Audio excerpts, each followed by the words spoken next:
Capítulo 1. As sombras de um amor silencioso. A brisa seca daquele fim de tarde varria a poeira das ruas de paralelepípedo da pequena cidade de San Felice, interior adormecido no tempo. As fachadas das casas, desbotadas pelo sol constante, pareciam guardar segredos enterrados sob décadas de tradição e silêncios impostos.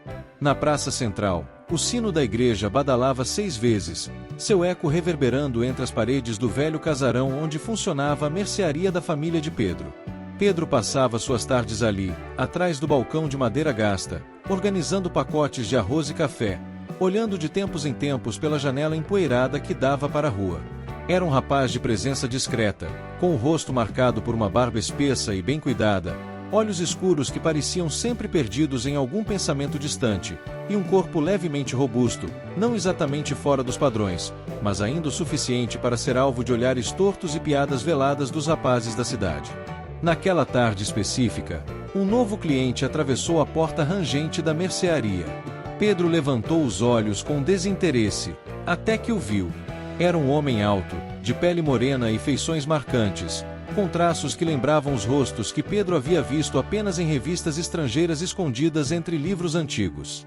Os cabelos eram curtos, quase raspados, e o olhar intenso carregava uma história que parecia muito maior do que aquela cidade permitia. Seu nome, Pedro descobriria depois, era Ramon. Ramon falava pouco, com uma voz baixa e pausada, carregando um sotaque leve, difícil de definir, mas encantador. Comprou apenas um pacote de fumo e alguns fósforos. Pagou com moedas, e ao entregar o troco, Pedro sentiu pela primeira vez em muito tempo que sua mão havia tremido. Não de medo, mas de algo ainda mais perigoso: desejo. A rotina da cidade não perdoava os diferentes. San Felice era um lugar onde os passos eram vigiados e os gestos comentados a meia voz nos bancos da praça e nos corredores da igreja. Os homens apertavam as mãos com força, as mulheres usavam vestidos até os tornozelos, e o padre subia ao púlpito todos os domingos para condenar o que chamava de perversões modernas. Ali, não havia espaço para desvios, e qualquer fagulha de individualidade era logo apagada pelo peso da comunidade. Ainda assim, Ramon começou a voltar, sempre por volta da mesma hora, pouco antes do pôr do sol, quando a luz dourada banhava as prateleiras da mercearia. Trazia consigo livros usados, às vezes jornais velhos, que deixava no balcão como quem oferece uma desculpa para permanecer. Pedro, por sua vez, passou a guardar esses momentos com uma ansiedade silenciosa, cuidando do cabelo antes do turno, escolhendo a camisa menos amarrotada, ajeitando o avental com mais precisão. Nas entrelinhas desses encontros breves, algo crescia. Um olhar que durava meio segundo a mais. Um sorriso que escapava quando não devia. Pedro, acostumado a se esconder inclusive de si mesmo, começou a se questionar se aquele sentimento era real ou apenas fruto de sua solidão crônica. Já Ramon, embora parecesse seguro por fora, carregava no peito cicatrizes que ninguém via. Sua infância havia sido marcada por um pai violento e uma mãe que, mesmo amando, nunca ousou protegê-lo. Aquela cidade era apenas mais uma parada no seu percurso errante, mas ali havia encontrado motivo para permanecer: Pedro. O quarto de Ramon na pensão de Dona Gilda era simples, com paredes descascadas e uma janela que dava para o beco lateral da igreja. Dona Gilda era uma mulher de mais de 70 anos, magra como um galho seco, mas com olhos vivos. Não fazia perguntas, mas sabia mais do que deixava transparecer. Ramon a ajudava com pequenas tarefas, limpava o quintal, consertava cadeiras, carregava lenha. Gilda, embora tenha sido criada dentro dos rígidos costumes da região, tinha algo em comum com os dois rapazes. Também conhecia o que era viver à margem dos olhares aceitos. Certa noite, enquanto Pedro fechava a mercearia, Ramon apareceu pela última vez naquela semana. Trazia consigo um caderno de capa preta e uma flor silvestre. Não disse nada, apenas entregou os 2 objetos e virou as costas. Pedro ficou parado, segurando os itens como se fossem dinamite. Ao abrir o caderno, viu ali páginas preenchidas com palavras escritas com caligrafia firme. Eram poemas. Poemas sobre abandono, sobre saudade, sobre um corpo desejado que nunca se podia tocar. Pedro não chorava desde os 12 anos, mas naquela noite, sentado no chão do seu quarto, com as mãos tremendo e o peito apertado, as lágrimas vieram. Não por tristeza, mas por um reconhecimento profundo. Alguém ali compreendia sua dor. O silêncio da cidade tornava tudo mais pesado. O amor deles não podia ser dito, nem ao menos sussurrado. Tudo precisava se esconder em olhares, gestos pequenos, palavras disfarçadas em versos. E ainda assim, naquele segredo compartilhado, havia algo incrivelmente libertador. Uma faísca. Uma promessa silenciosa. Na semana seguinte, Pedro resolveu agir. Na calada da noite, desviou-se do caminho de casa e foi até a pensão. Tocou levemente na porta dos fundos. Ramon já o esperava, sentado na cozinha vazia, como se soubesse que ele viria.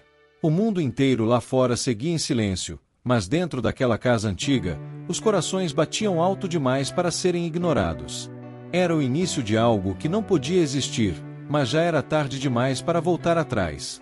Enquanto Pedro e Ramon se aproximam em segredo, um olhar inesperado os observa pela fresta da cortina da igreja. O que parecia invisível talvez esteja prestes a ser revelado. Capítulo 2 – O olhar que tudo vê. Na penumbra do confessionário, o aroma do incenso ainda pairava no ar, impregnando a madeira escura com o peso de tantos pecados sussurrados. Era uma tarde abafada, e o silêncio dentro da igreja era quebrado apenas pelo ruído do ventilador antigo, que girava preguiçosamente sobre as cabeças dos fiéis. Padre Aníbal, com seu semblante rígido e olhos severos, escutava atentamente as confissões de mais um paroquiano anônimo, mas sua mente divagava. Nos últimos dias, algo incomodava. Um pressentimento, quase um chamado. Algo estava fora do lugar naquela cidade tão acostumada à ordem e à previsibilidade. As palavras de um dos fiéis mais devotos, sussurradas timidamente na semana anterior, voltavam à sua memória com insistência. Alguém havia visto dois rapazes, um deles o filho do merceeiro, andando juntos à noite, próximos da pensão de Dona Gilda. E mais do que isso, olhares trocados, proximidade indevida, gestos sutilmente carregados de algo que não era amizade. Aníbal não reagira de imediato, mas guardara a informação como quem cultiva uma erva daninha à espera do momento de arrancá-la. Naquela mesma noite, Pedro caminhava às pressas pelas ruelas de Paralelepípedo, com o coração aos saltos. Ainda era cedo, mas o céu já se tingia de roxo e dourado, sinal de que o crepúsculo chegava. Seus passos eram cuidadosos, desviando da praça central e dos olhos atentos da cidade. A pensão de Dona Gilda parecia mais distante do que nunca, e a ansiedade fazia seu corpo suar mesmo com o frescor da noite. Ramon o aguardava, encostado no batente da porta dos fundos, com os braços cruzados e o rosto parcialmente iluminado pela luz fraca da cozinha. O silêncio entre os dois dizia mais do que qualquer palavra. Pedro se aproximou, hesitante, e eles entraram. Naquela noite, não havia presentes, nem poemas, apenas a necessidade urgente de estarem juntos. Não se tocavam como amantes, mas como sobreviventes de uma guerra que só eles conheciam. Dona Gilda os observava de longe, da varanda, enquanto fingia costurar uma velha manta. Seus olhos, marcados pelos anos, viam mais do que ela gostaria. Era impossível não perceber o que se passava entre aqueles dois jovens. Embora seu coração dissesse que aquilo era amor verdadeiro, sua mente se enchia de temor.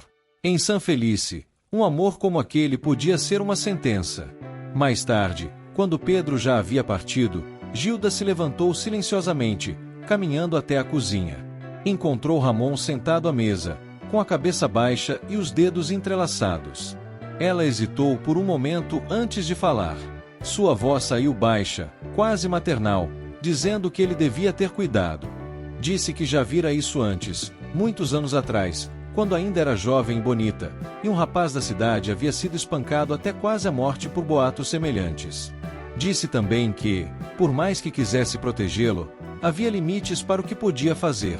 Ramon apenas assentiu, sem levantar os olhos. Ele já sabia. Enquanto isso, Pedro retornava para casa por um caminho alternativo que contornava os fundos da igreja.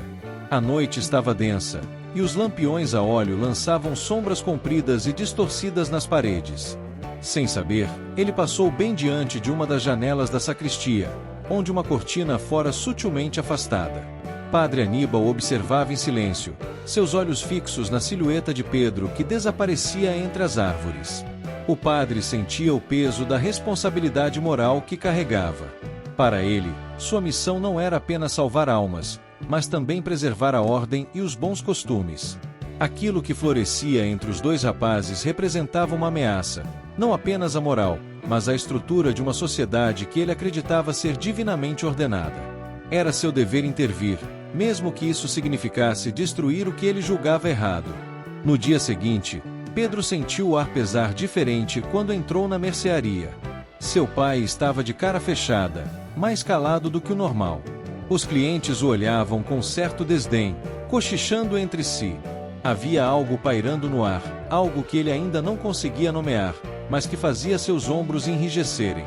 Quando foi até o depósito, encontrou um envelope dobrado com cuidado sobre as caixas de farinha. Dentro, havia um bilhete sem assinatura. O que se esconde à noite, a luz do dia revelará. Cuide de sua alma. As mãos de Pedro tremiam. Era impossível não associar aquilo ao que vivia com Ramon. Ele guardou o papel no bolso, com o coração acelerado, e voltou ao balcão tentando disfarçar a tensão. Mas já era tarde. A sensação de segurança havia se esvaído. Naquela tarde, Ramon não apareceu. Pedro esperou até o sol se esconder por completo, olhando pela janela com os olhos fixos na rua vazia. Quando a noite caiu, ele decidiu ir até a pensão. Bateu com força na porta dos fundos, mas foi Dona Gilda quem atendeu. Ela olhou para ele com tristeza. Disse que Ramon havia saído pela manhã e não voltará mais. Disse que talvez fosse melhor assim, que não era seguro para nenhum dos dois. Pedro não respondeu. Apenas agradeceu e foi embora, com os olhos marejados, sem saber para onde ir. Enquanto caminhava sozinho pelas ruas silenciosas, a certeza lhe atingia com força. Alguém sabia. E agora, tudo o que havia construído com Ramon, por mais breve que fosse, estava ameaçado. Não era apenas o amor que estava em perigo, era a própria existência dos dois dentro daquela cidade. Na manhã seguinte, cartazes começaram a ser colados nas paredes da praça, anunciando uma nova série de sermões do padre, intitulados Contra os pecados da carne e os inimigos da tradição. A cidade, adormecida há tanto tempo, começava a despertar para uma caça às bruxas moderna. E no centro dela, Pedro e Ramon já eram alvos, mesmo sem nome. Enquanto a cidade se volta contra os dois, Pedro descobre uma carta deixada por Ramon escondida dentro do caderno de poemas, revelando planos para fugir juntos. Mas será que ainda há tempo? Capítulo 3. A promessa escrita à margem do mundo. A cidade de San Felice parecia mais silenciosa do que nunca. Até o som dos sinos da igreja parecia hesitar, como se o próprio tempo segurasse a respiração diante da tensão que se espalhava pelas vielas. Na praça, as pessoas andavam com pressa, olhos baixos, cochichos nos cantos. Algo havia mudado, algo invisível, mas profundamente sentido. Pedro passou a caminhar com passos menores, o peito apertado a cada esquina. Já não se sentia seguro nem mesmo dentro da própria casa. Seu pai, homem austero de poucas palavras, agora olhava com desconfiança mal disfarçada. As conversas à mesa eram breves e gélidas. A mãe, silenciosa e cúmplice do patriarcado cotidiano, limitava-se a repetir orações. Pedro, no entanto, sentia que já não era possível voltar a ser quem fora antes. Havia cruzado um limite interno, e mesmo diante do medo crescente, havia algo nele que se recusava a se apagar. Do outro lado da cidade, Ramon reapareceu no fim da tarde, entrando em silêncio pela porta dos fundos da pensão. Dona Gilda, que passará os últimos dias em vigília, apenas suspirou ao vê-lo. Ele carregava nos ombros uma mochila velha e nos olhos um brilho estranho, uma mistura de urgência e convicção. Subiu direto para o quarto e trancou a porta. Lá dentro, espalhou sobre a cama vários papéis, rabiscos, mapas rudimentares. Entre eles, uma carta inacabada, escrita com tinta azul, manchada por dedos ansiosos. A carta era para Pedro. Nela, Ramon explicava por que havia sumido. Contava que soubera, por um conhecido da rua, que o padre estava atrás deles. Que haviam descrito Pedro, a mercearia, os caminhos noturnos. que se falava em levar o caso à polícia local. Ramon temia não apenas por si, mas principalmente por Pedro, que ainda vivia sob o teto de uma família conservadora, cercado por vizinhos que o conheciam desde o berço. Fugir parecia ser a única saída. Mas havia um plano. Na carta, Ramon revelava que conhecia um antigo trilho ferroviário abandonado, cortando o mato fechado além da última estrada de terra da cidade. Era usado antigamente para transportar lenha e mercadorias. Hoje, apenas vagões enferrujados dormiam sobre os trilhos esquecidos. Ali, numa clareira próxima à curva do trilho, ele esperaria por Pedro em 3 noites. Escreveu o local, a data e uma frase simples: "Se me ama, venha." A carta foi deixada no caderno preto de poemas, cuidadosamente colocado entre as prateleiras de uma estante escondida nos fundos da mercearia, onde Ramon sabia que Pedro passava os olhos sempre que tinha um tempo livre. Era um gesto arriscado, mas Ramon não tinha alternativas. Sua presença em Sanfelice já chamava atenção demais. Naquela mesma noite, ele desapareceu novamente. 2 dias se passaram até Pedro encontrar a carta. Foi numa tarde chuvosa, enquanto reorganizava os produtos no fundo da loja, que o caderno caiu no chão, como se tivesse sido empurrado por mãos invisíveis. Ao folhear, viu o envelope com seu nome escrito por dentro, com caligrafia firme, quase tensa. Sentiu o coração disparar. Ao ler as palavras de Ramon, algo dentro dele rompeu. Lágrimas escorreram sem permissão, molhando as bordas da carta, mas havia também uma nova chama acesa ali: esperança. No entanto, havia um problema. Pedro sabia que estava sendo vigiado. Não havia mais dúvida disso. Um senhor conhecido da família, que antes o tratava com simpatia, passará a atravessar a calçada ao vê-lo. O entregador de leite evitava contato visual. E, dias antes, ouvirá sussurros atrás da igreja mencionando seu nome seguido da palavra pecado. Ele não podia sair livremente. Precisaria agir com cautela. Foi então que recorreu à única pessoa em quem ainda confiava, Dona Gilda. Na manhã seguinte, em sua folga, Pedro atravessou a cidade com um pretexto qualquer e bateu à porta da pensão. Gilda o recebeu com olhos preocupados, mas sem surpresas. Sentaram-se na cozinha, longe das janelas. Ele mostrou a carta, contou tudo.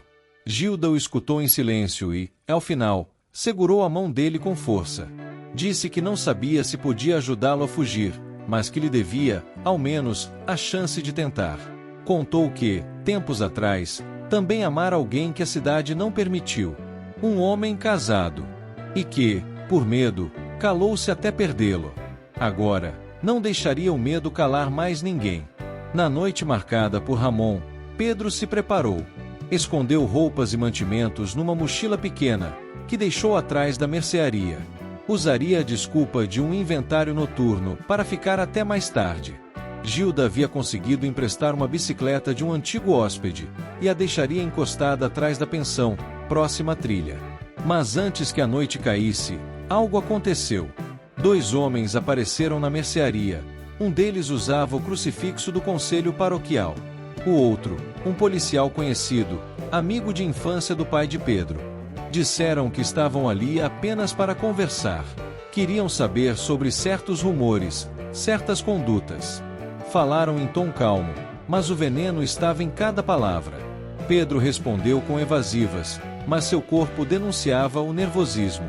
Depois que foram embora, Pedro soube que o tempo havia se esgotado. Se não fugisse naquela noite, talvez nunca mais pudesse.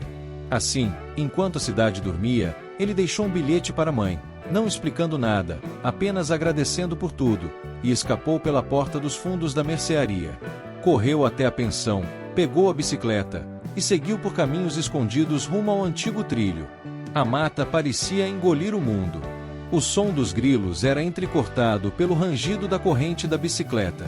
A noite era escura, sem lua. Quando chegou à clareira, Pedro viu uma pequena fogueira. E ao lado dela, Ramon, com os olhos cheios de espanto e alívio. Nenhum dos dois disse nada. Apenas se abraçaram com força, como se o mundo inteiro ainda tentasse separá-los, mas ali, por um instante, tudo estivesse calmo.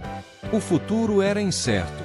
Mas o amor, finalmente, deixava de ser apenas silêncio. Enquanto tentam seguir pela ferrovia abandonada, Pedro e Ramon enfrentam os perigos da fuga, mas não estão sozinhos. Alguém os seguiu até lá. Capítulo 4. Ecos entre trilhos e árvores.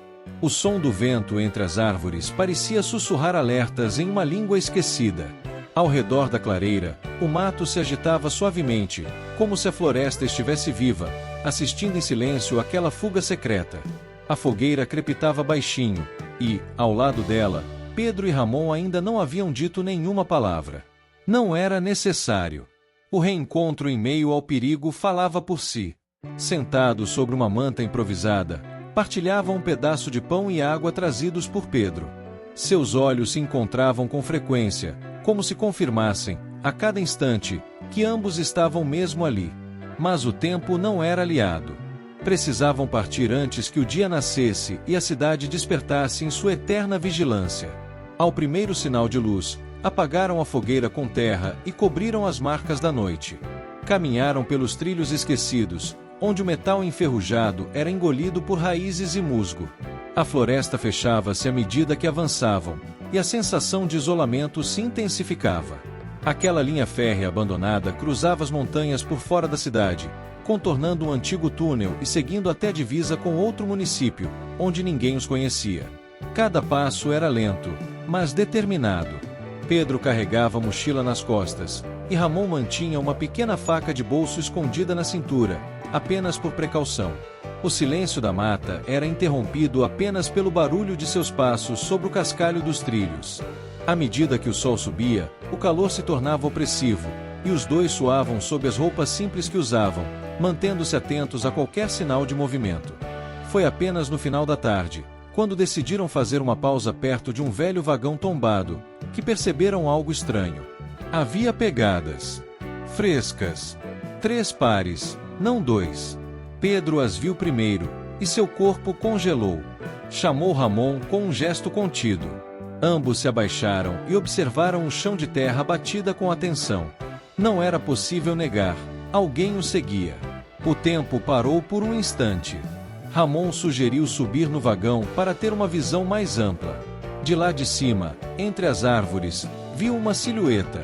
Alguém observava de longe, imóvel. A figura parecia masculina, alta, usando um casaco escuro. Não parecia ter armas, mas estava ali, e sabia exatamente onde eles estavam. A noite chegou rápido, como se o céu tivesse desabado sobre eles.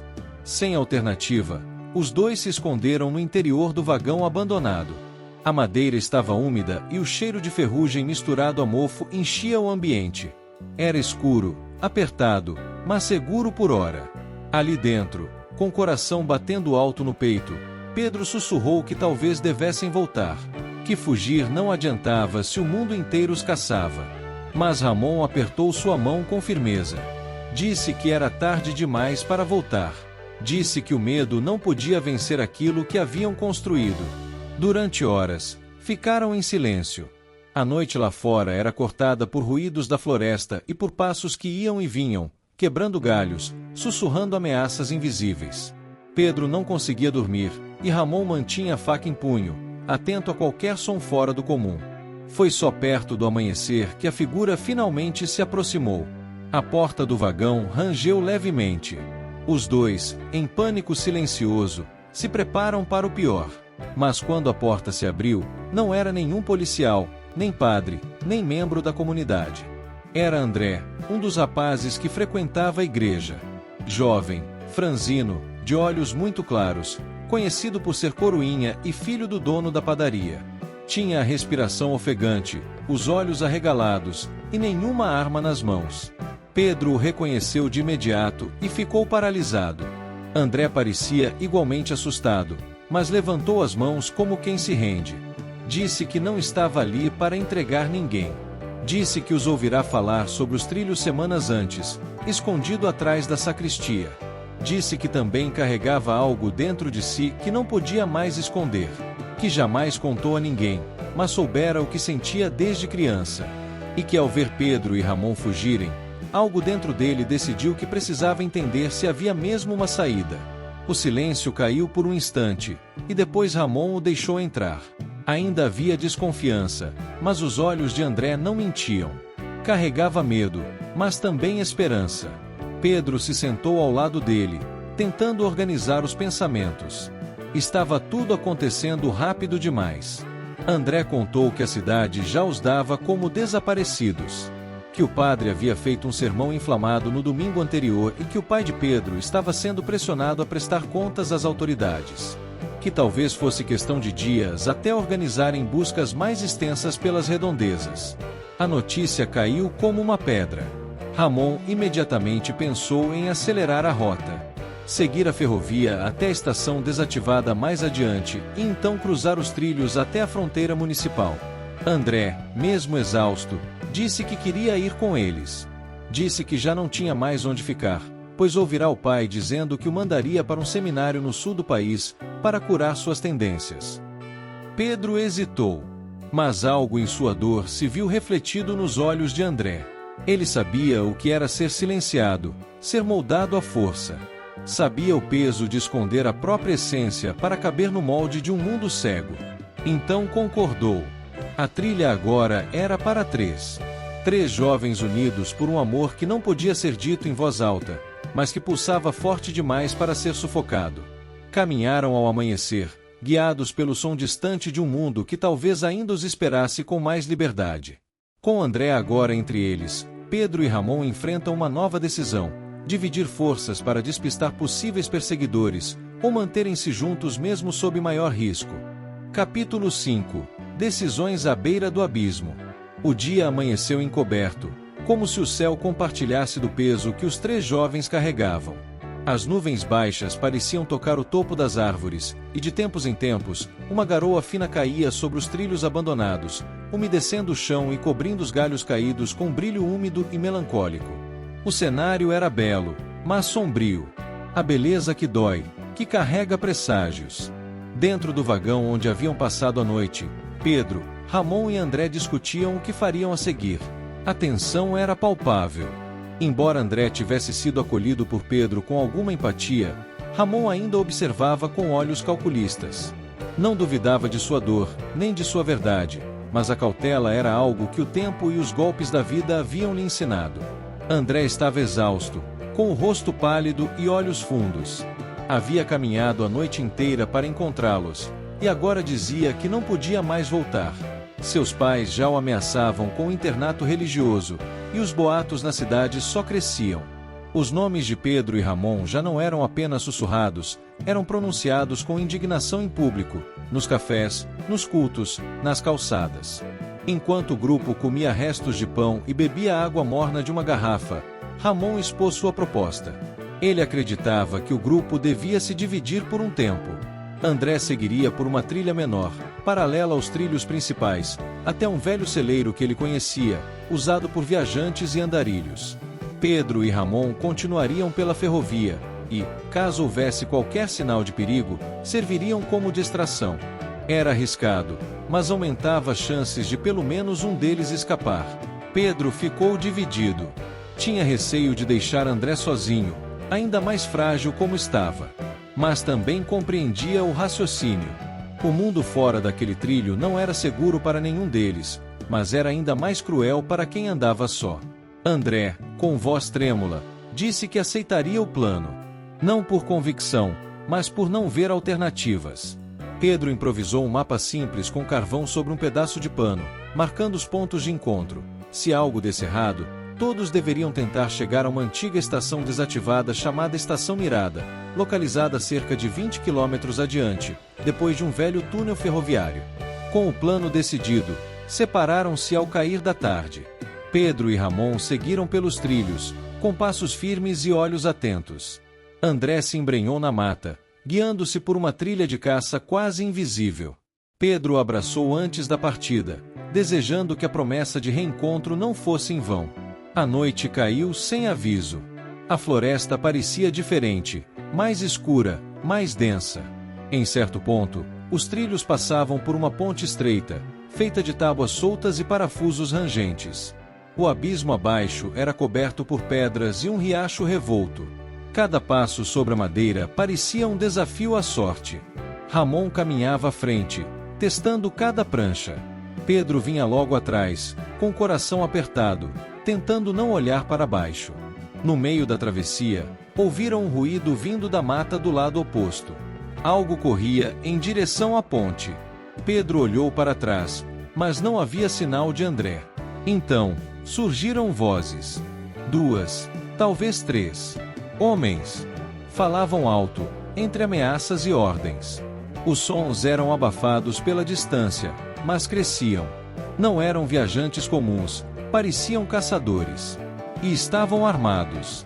Ramon puxou Pedro pela mão e os dois correram até o fim da ponte, escondendo-se atrás de uma curva dos trilhos, onde a vegetação era mais alta. De longe, viram as sombras cruzarem a ponte com cuidado, inspecionando pegadas, tocando as madeiras com os canos das espingardas. Um dos homens tinha algo pendurado no ombro, um par de binóculos e um crucifixo no peito. Era alguém ligado ao grupo religioso que, segundo André, apoiava a purificação da juventude da cidade. Eles estavam sendo caçados com fervor. Durante horas, Pedro e Ramon permaneceram escondidos. Só se moveram quando a floresta voltou ao seu estado normal, quando os grilos voltaram a cantar.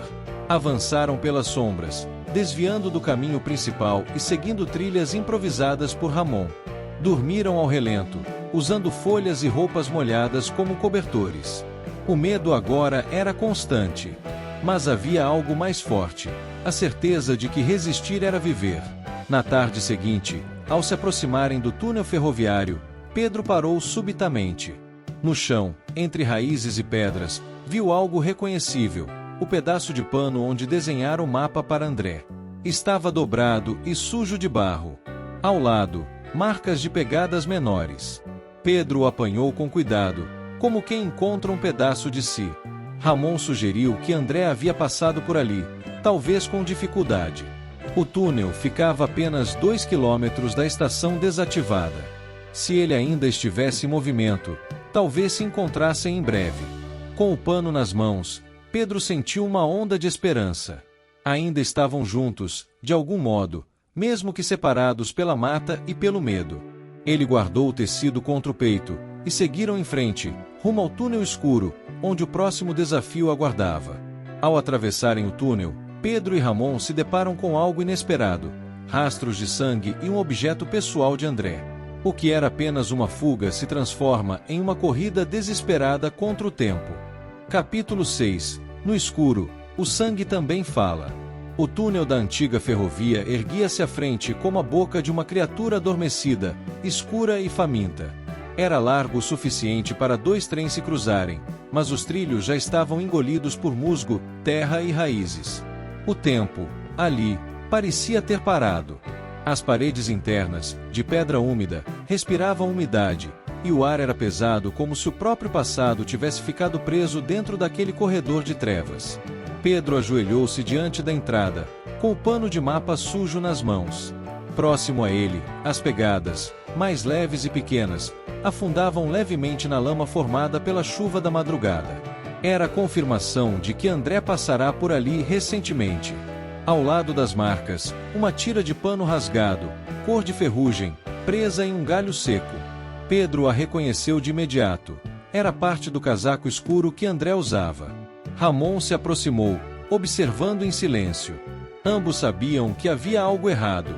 Aquele pedaço de tecido estava manchado, não só com barro, mas também com um tom escuro, espesso. Pedro tocou com os dedos, e ao cheirar discretamente, sentiu o inconfundível odor metálico do sangue. O coração apertou no peito. Pedro engoliu em seco, mas nada disse. Apenas se levantou, com o pano ainda entre os dedos, e adentrou o túnel, seguido por Ramon, que agora mantinha a faca de bolso aberta, à mão. A escuridão era quase total. Usavam como guia a luz fraca de um lampião a querosene que Ramon improvisara com uma lata velha e um pavio de pano. O fogo tremeluzia, criando sombras distorcidas nas paredes. Dentro do túnel, os sons se tornavam outros. Gotejavam pingos de água que escorriam pelas pedras. Havia o eco de seus próprios passos e, de tempos em tempos, o som de algo ao longe, talvez ratos, talvez a própria imaginação tentando gerar monstros. O chão era irregular, com trechos alagados e obstáculos invisíveis. Andaram por quase meia hora, atentos, tensos, sem trocar palavras. O ar parecia mais frio a cada passo. Foi então que, numa curva interna, Pedro parou abruptamente. No chão, à margem do trilho, viu um caderno de anotações parcialmente aberto, encharcado. Ao se ajoelhar, reconheceu a caligrafia leve e inclinada de André. Eram frases soltas, aparentemente escritas durante a fuga, pequenos desabafos sobre medo, fé, solidão.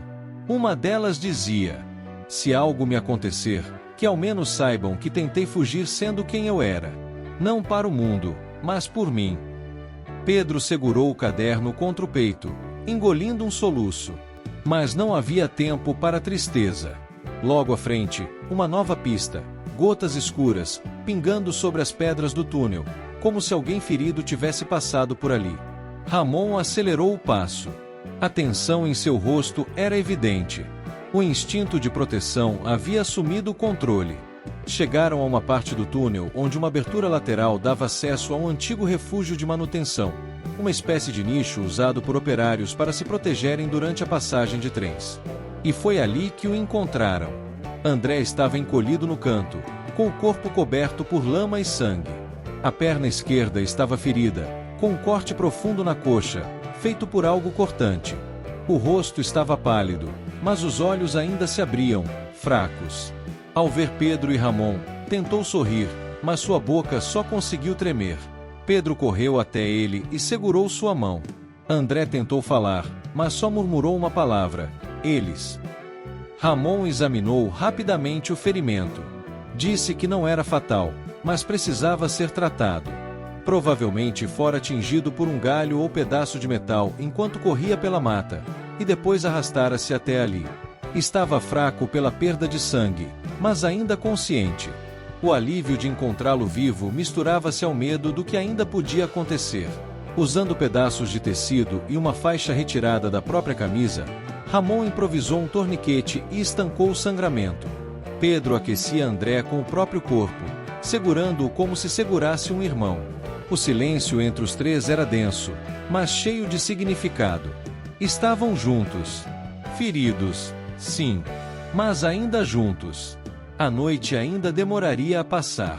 E o túnel, agora, era o único abrigo possível. Fora dele, ninguém sabia o que os esperava. Enquanto Pedro e Ramon tentam tirar André do túnel ao amanhecer, percebem que estão cercados. A única chance de sobreviver é correr, mas nem todos conseguem fugir. Capítulo 7. Onde o amor também sangra. O amanhecer chegou de forma cinzenta, sem alarde, como se até o sol tivesse medo de tocar aquele pedaço de mundo escondido dentro do túnel. A bruma do lado de fora fazia com que a boca escura da passagem parecesse ainda mais sinistra. Dentro, os três jovens permaneciam em silêncio. O frio da pedra era implacável, mas nada comparado à angústia que crescia como uma febre entre eles. André mal conseguia se manter acordado. O curativo improvisado que Ramon havia feito conseguirá conter o sangramento, mas a fraqueza já se espalhava por seu corpo. Pedro mantinha a cabeça do rapaz em seu colo, acariciando-lhe os cabelos molhados com uma ternura quase fraternal. Ramon, por sua vez, vigiava a entrada do túnel com olhos fixos, faca em punho, os músculos tensos, pronto para qualquer movimentação. Não demorou muito até que sons estranhos surgissem do lado de fora. Passos, ramos quebrando, vozes abafadas. Estavam cercados. Pedro olhou para Ramon com desespero silencioso. Sabiam que não tinham para onde correr, a não ser para frente. Mas do outro lado do túnel havia apenas floresta fechada e, segundo as lembranças de Ramon, uma encosta perigosa que descia em curvas íngremes. Seria impossível carregar André até lá naquele estado. Ramon tomou a decisão. Sussurrou que ele e Pedro deveriam correr. Levar André seria condenar os três.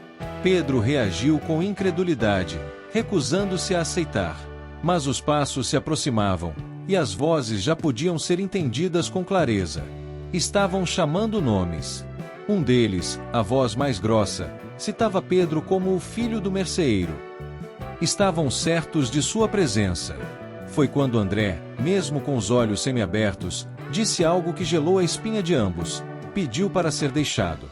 Disse que não suportaria ser o motivo da captura deles. Disse que sua dor já era grande o suficiente, e que o simples fato de ter sido visto, acolhido e amado, mesmo que por instantes, já era mais do que esperava da vida. Pedro chorava, mas Ramon o puxou pela mão. Não com frieza, mas com urgência. Havia pouco tempo. Num último gesto, André entregou a Pedro o caderno encharcado com as anotações, agora secas, mas deformadas, e disse que suas palavras não deviam se perder. Pedro prometeu voltar, mesmo sabendo que era uma promessa impossível. Os dois se levantaram e correram para o fundo do túnel, desaparecendo na escuridão. Atrás deles, os passos ecoavam e, segundos depois, uma explosão de gritos preencheu o ar. Um disparo. Depois outro. Pedro quis voltar, mas Ramon o puxou com mais força. Era tarde. O som das botas se aproximava. Não podiam parar. Ao sair do túnel, foram recebidos por uma ladeira escorregadia, com pedras soltas e mato alto. Os pés deslizavam, os joelhos arranhavam-se, mas não havia alternativa. Ramon guiava o caminho como quem já perderá tudo antes e sabia que não podia perder mais. Após quase 1 hora de fuga, chegaram a uma clareira onde finalmente pararam. Pedro caiu de joelhos, ofegante, com as mãos sujas de terra e sangue seco. Seus olhos não choravam mais. Já não havia lágrimas. Apenas a dor surda de uma despedida sem corpo, sem sepultura, sem fim.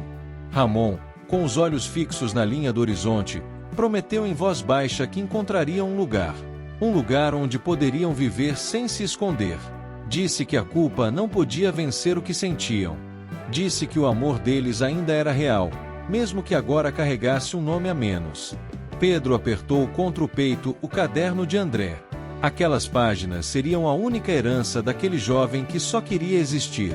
O dia seguiu seu curso, indiferente ao luto silencioso dos dois sobreviventes. A cidade estava distante agora, mas suas marcas ainda sangravam neles. A liberdade, se existia, ainda estava adiante. E eles seguiram. Machucados, mas vivos. Meses depois, em uma cidade distante, Pedro e Ramon recomeçam suas vidas, mas o passado não desaparece tão facilmente.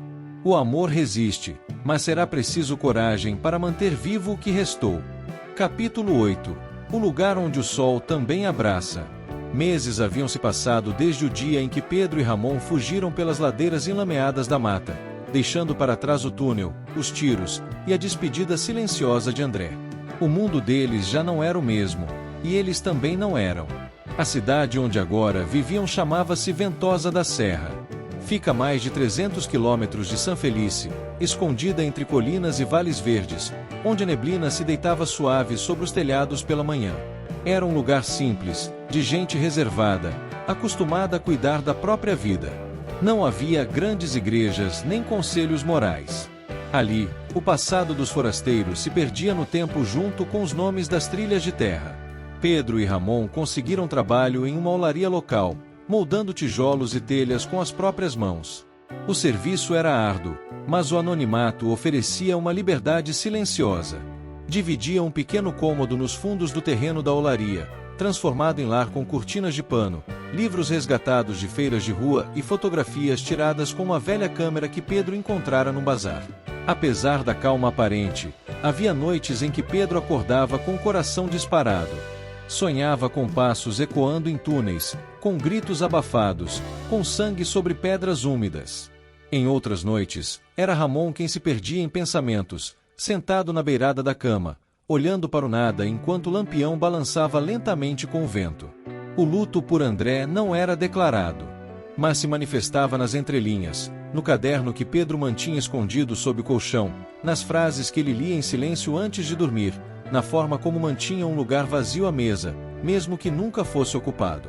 Foi numa tarde chuvosa que algo mudou. Pedro voltava do mercado, com a cesta de mantimentos protegida sob uma lona, quando viu um pequeno grupo reunido na praça central de Ventosa. Curioso, se aproximou. Uma mulher lia em voz alta trechos de poemas escritos por autores desconhecidos. Era parte de um encontro informal de leitores. O tom era suave, acolhedor. Pedro parou, hesitou, e depois tirou de dentro da mochila um caderno já amarelado. O caderno de André. Sem dizer de quem eram os versos, entregou à mulher e pediu, timidamente, que lesse um trecho qualquer. Ela abriu ao acaso e leu. Fugi de mim por tanto tempo que quando me encontrei, já era tarde. Mas alguém me viu. E, naquele olhar, eu voltei a nascer. Houve silêncio entre os presentes. Depois, um senhor idoso comentou que aquele poema era diferente. Que era cru, doloroso, mas bonito. Pedro sorriu discretamente. Pela primeira vez, as palavras de André ganhavam voz no mundo. E ele, mesmo ausente, estava presente. Naquela noite, Pedro contou tudo a Ramon. Disse que talvez fosse hora de deixar o medo ceder espaço à memória. Que o que viveram com André precisava existir para além da dor. Ramon escutou em silêncio, com os olhos marejados. E então, pela primeira vez desde a fuga, falou abertamente sobre o que sentia. Disse que não sabia o que era amor até conhecer Pedro. Disse que, se viver escondido era o preço por amá-lo, pagaria todos os dias, mas que talvez, apenas talvez, não precisassem mais se esconder por completo. Decidiram, então, fazer algo simbólico. No domingo seguinte, caminharam até o topo de uma colina próxima, onde o vento soprava forte e o céu se abria sobre os vales. Levaram consigo uma pequena caixa de madeira, onde guardavam o caderno de André, uma tira do pano do mapa e uma flor seca colhida no dia em que se reencontraram na fogueira. Ali, sob uma árvore solitária, enterraram a caixa. Não como quem esquece, mas como quem homenageia.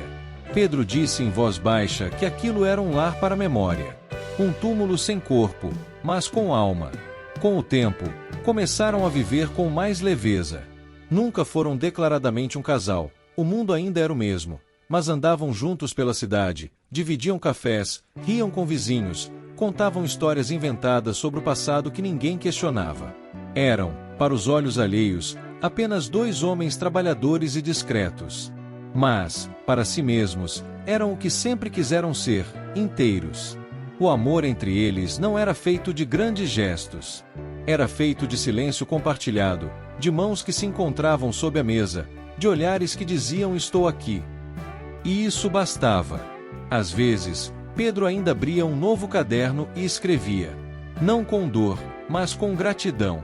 Sabia que jamais esqueceria Sanfelice, o túnel, a perda. Mas sabia também que a vida, apesar de tudo, ainda cabia em seus braços. E que o amor, aquele amor que sangrou, correu e resistiu, agora respirava ao sol.